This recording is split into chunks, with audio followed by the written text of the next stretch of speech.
guys.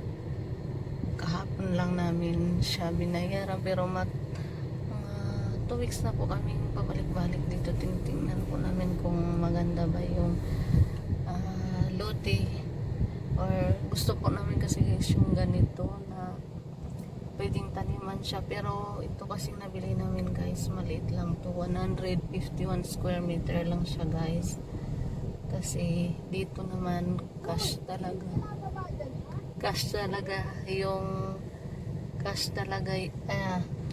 andyan kasi yung kaibigan ko guys, yung bagong kaibigan ko dito sa lugar na to, kaya nagtaka siya ba't hindi ako bumaba ng sasakyan. Hindi niya alam, nag-vlog po ako.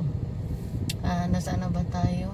Cash po kasi to guys, may 2 lote po ang binili namin kahapon lang. Yung isa kasi po mahal, 10,000 per square meter guys, 200 square meter naman yun. Subdivision po yun, pero Batangas pa din po siya. Ito naman siya kasi ano to siya, yung parang i-develop pa lang siya, kaya makita natin ang dami pang may mga kanyugan at saka talahiban pa po talaga to siya guys. Kaya ito, lalabas po ako, ipapakita ko po sa inyo guys kung ano po yung lote namin, pero maliit lang siya, pero okay na din. Bakasyonan, taniman ng, pwede naman siguro dito magtanim ng kamatis at saka sili, or kahit maliit lang, tas maliit lang na bahay para bakasyonan lang, makapag-relax man lang. Kasi pag sa sa Maynila kasi guys, alam nyo na yung panahon natin ngayon, pandemic, kaya gusto din man namin umuwi ng probinsya, Bohol at Ilocos, kasi asawa ko Ilocos, ako naman taga Bohol. Hindi po kami basta-basta makauwi guys, kasi tawag nito, sa amin naman swab-test, sa asawa ko rin ganun din po, wala na siyang quarantine, yun lang din, magsuswab-test kami, kaya parang tamad na din po kami, wag na lang. Kaya ito, kaya po ako nakabili dito guys, kasi yung kami ng mag-asawa, kasi yung pinsan ko po, si Lucy Bastasa, sila yung unang nakabili dito, pero doon naman sila sa kabila, subdivision sa Highlands. Kaya nung nakita namin yung view, maganda yung view nila doon, kasi harap sila ng Mount Makiling, pero hindi yung puputok guys, hindi siya pumuputok. Ngayon nagustuhan namin din, ang biyahe din kasi po dito is 1 hour lang yung biyahe namin mula Maynila hanggang dito na rin sa Batangas, kasi ito kasing lugar na to, bungad lang, parang boundary lang po yata to guys, hindi ko alam, basta at saka city na rin po yung Santo Tomas, Batangas po. Kaya ayun po, medyo nagustuhan ko yung lugar nila, at saka wala po talaga kaming balak bumili ng lupa, as in wala, kasi dapat po magpapatas kami ng bahay, kaya nakafocus po sana kami dun sa bahay namin sa Paranaque, sa Manila po. Kaya lang nagustuhan namin, naisip namin na mag-invest ng ayan, ito po yung na pagdesisyon namin mag-asawa guys. Kaya thank you Lord, at pinagpray ko rin na kung para sa amin po ba talaga ang nangyari nga po ngayon, na tawag nito nung kailan, isang araw na checkpoint pala, kaya sabi ko pag hindi tayo makalusot nang papasok ng Batangas para magbayad, so ibig sabihin hindi para sa atin yung lupa na yun. Kaya sabi ko, pinagpray ko na lang kung para sa amin, pero kung hindi, okay lang, tanggap naman namin po. Kaso walang checkpoint kahapon guys yung pagpunta namin dito, kaya ayun, tuloy ang bayaran, tuloy ay napunta sa amin guys. Kaya thank you Lord, sa laki ng pasalamat ko sa Panginoon, tsaka sa asawa ko na rin po, kasi siya po magbabayad nito guys, wala akong pangbayad. Siya po ang magbabayad, suporta lang ako sa kanya guys. Kaya ayan, ito yung cash namin na binili talaga. Kaya tara guys, tingnan natin yung talahiban pa guys, at saka ayan po, may baka pa siya, nakita niyo po ba? Okay guys, so lalabas tayo. Ito po yun guys, yung nabili namin. Ayan yung may baka na yan. Ayan po yung pwesto namin hanggang dun sa may, dyan sa may nakatayong mga, ba yan, pole, ayan ang kahoy, ayan yung pagitan ng kumbaga bakod nila is kahoy. Ayan, tapos yung muhon, hindi ko pa alam nasaan yung muhon. That's it yan guys. Yan yung view naman. Tapos ito kasi, itong lugar na to may may-ari na po. Dapat ito yung gusto namin, kaso may may-ari na siya. Yung sasakyan namin. Tapos yung may bundok dyan guys, sa ano ng unahan ng Nyug na yan, pero malayo pa. Ayan yung Mount Makiling guys. Tapos ayun yun sila yung mag-asawa, yung asawa ko, tsaka yung magiging kaibigan ko dito guys. Ayan sila nagtingin kung saan yung sige, post ka lang dyan. Ayan, tinitingnan nila kung ano, kasi susukatan po namin guys para mabakuran siya ng hollow block siguro para mas matibay, para alam namin kung hanggang saan talaga. Tapos ay ang mga ano na yan guys, yung mga may bayan, yun sila yung nakakuha ng ibang lote kasi ano to, 8,000 square meter, tama ba yan? Ganun, basta lawak to po ng lupain ng may-ari dito guys, kaya hindi pa lahat siya nabenta. Yung mga may sasakyan at saka may mga bahay-bahay na yan, at saka yan po yung ibang mga nakabili dito. Tapos ito naman aside guys, 500 square meter yung binili nito dito na side na to, at saka gawin siyang ano, swimming pool, swimming pool, private swimming pool dito guys. Kaya kung sakaling magawa yun at talagang matuloy, o di mas maganda, kasi harap lang kami, madaling makapag-swimming yung mga bata, kasi yun naman talaga ang gusto ng mga bata, ang magsuswimming.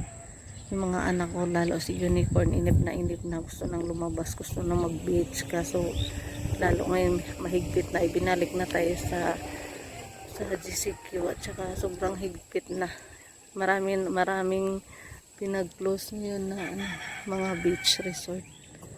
Yan, kaya ito, tapos ito yung ayan yan guys, yung mga may bahay na yan dyan, may bako na sila, tsaka yung magiging yan, tangke ng tubig daw yan, kaya malapit lang din. Ito naman to, kasi maganda to, kasi walang gaanong bahay pa, kaya pwede dito bakasyonan pag walang pasok mga bata. Yan, dyan yung daan. Tapos ito na po tayo. Ayan, may baka, kumakain ang baka. Baka masipa tayo guys ng baka. Baka masipa ako ng baka. Baka magalit kasi binidyo ko. Inis na inis sa akin. Wala pa ako madam kapag yung kabayo na. Ganun ba yun? Umaambon guys, umaambon siya. Pag kabayo na.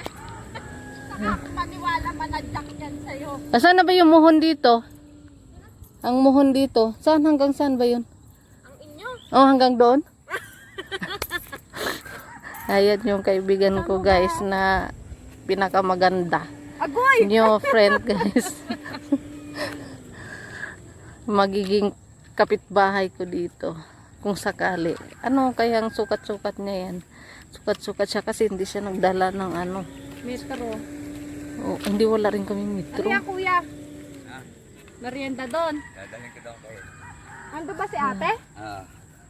Wala, ang ganda ng halaman niya doon oh. Naulan naman. Dito Saan mo ba dito papagawa? Ano talaga? Hanggang saan ba yung dito? Ayan, hinugot kasi. Tapos hanggang saan yung ano? Nauhaw Dito. pa, may mineral naman ako doon tubig. May tubig, may dala. Tapos Soft dito. drinks, soft drinks ka. Soft drink. Ay, buta na, iwas talaga. Iwas talaga para pamayat. Hanggang dito ba ya? Ay ito. Ayan yung sundin yan dyan. Wala kasing muhon dito. Wala, nasaan ba yun? Wala. Ano yung kinain mo?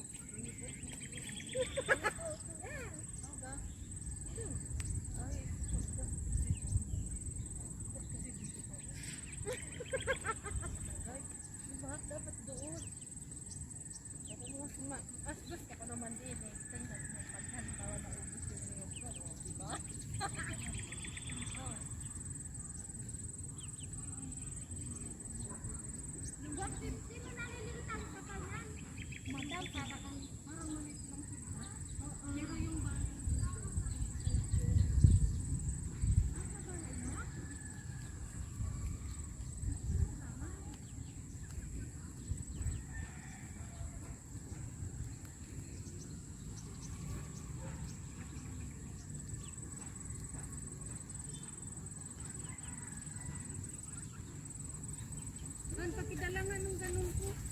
Andyan, yung puti. Silong mo na rito.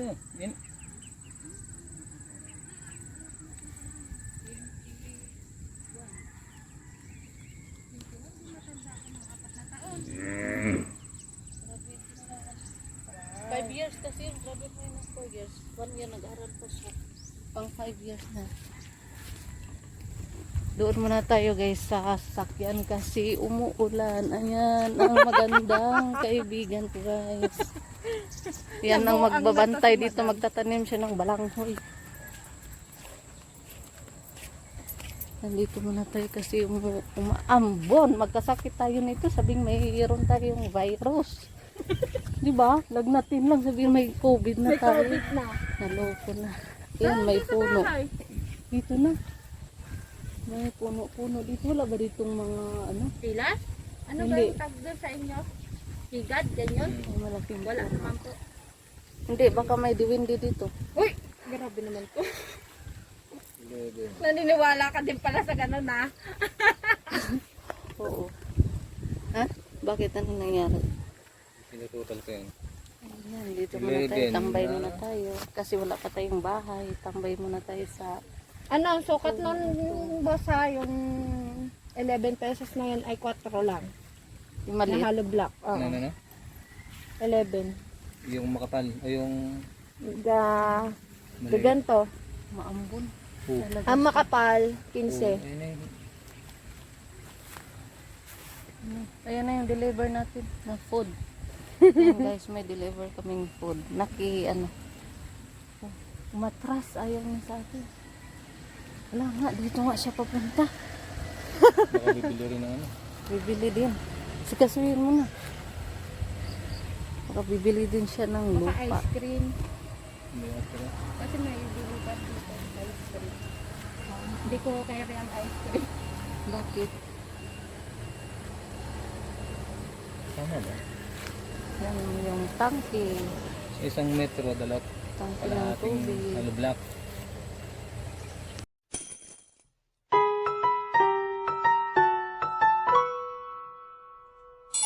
Thank